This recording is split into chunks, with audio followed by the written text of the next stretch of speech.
আসসালামু আলাইকুম রহমতুল্লাহি ওয়া বারাকাতুহু। আশা করি আল্লাহর অশেষ রহমতে সকলে অনেক ভালো আছেন।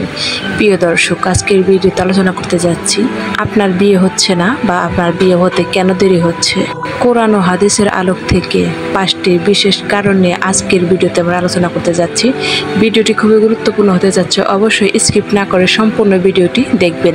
যে 5টি কারণে আপনার বিয়ে হতে দেরি হচ্ছে বা আপনার বিয়ে বাধা প্রদান করছে, সেই 5টি কারণ কি কি চলুন আমরা জেনে নেই।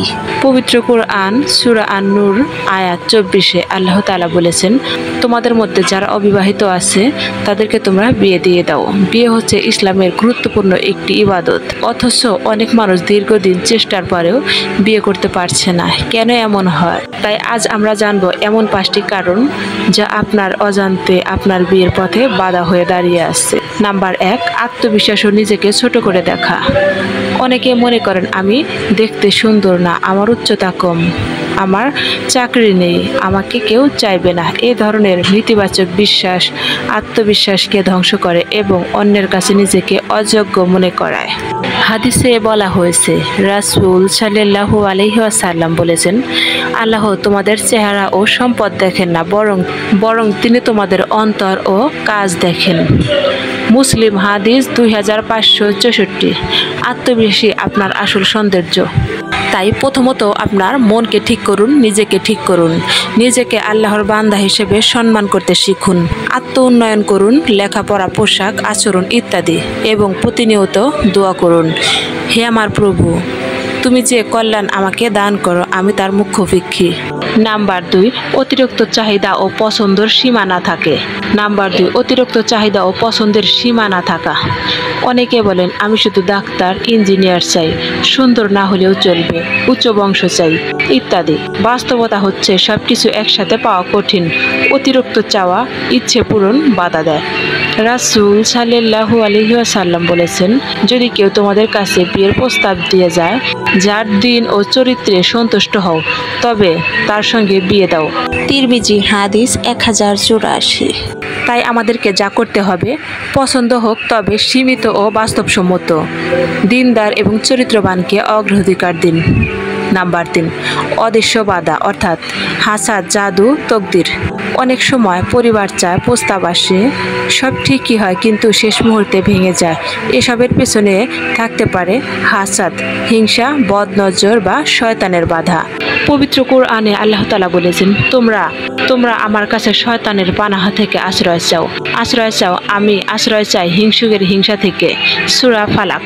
রাসূল সাল্লাল্লাহু আলাইহি ওয়াসাল্লাম বলেন, তোমরা হিংসা থেকে বাঁচো, কেননা হিংসা নেক আমল ধ্বংস করে। হাদিস আবু দাউদ। যেমন নিয়মিত সূরা রুকাইয়া পড়ুন, সূরা ফাতিহা, আয়াতুল কুরসি এবং সূরা ফালাক, সূরা নাস, দোয়া পড়ুন। প্রতি রাতে তাহাজ্জুদে আল্লাহর কাছে খোলা মনে প্রার্থনা করুন। নাম্বার 4, পরিবারের পক্ষ থেকে দেরি বা বাধা। মা বাবা বা ভাইদের অতিরিক্ত শর্ত, ছেলে বিদেশি হতে হবে, বিদেশি না হলে হবে না, আরও 2 বছর অপেক্ষা করো, এবং তোমার বড় ভাইদের আগে বিয়ে করতে পারবে না। এসব ভুল ধারণা আপনার বিয়েতে বাধা প্রদান করে। ইসলামে বিয়ে দেরি করা মানে নিরুৎসাহিত। তো রাসূল সাল্লাল্লাহু আলাইহি ওয়াসাল্লাম বলেছেন, যে ব্যক্তি বিবাহ করতে সক্ষম সে যেন বিয়ে করে, কারণ এটি দৃষ্টিকে নত রাখে ও লজ্জাস্থানকে হেফাজত করে। হাদিস বুখারী। পরিবারকে ইসলামের নিদর্শন বুঝিয়ে বলুন।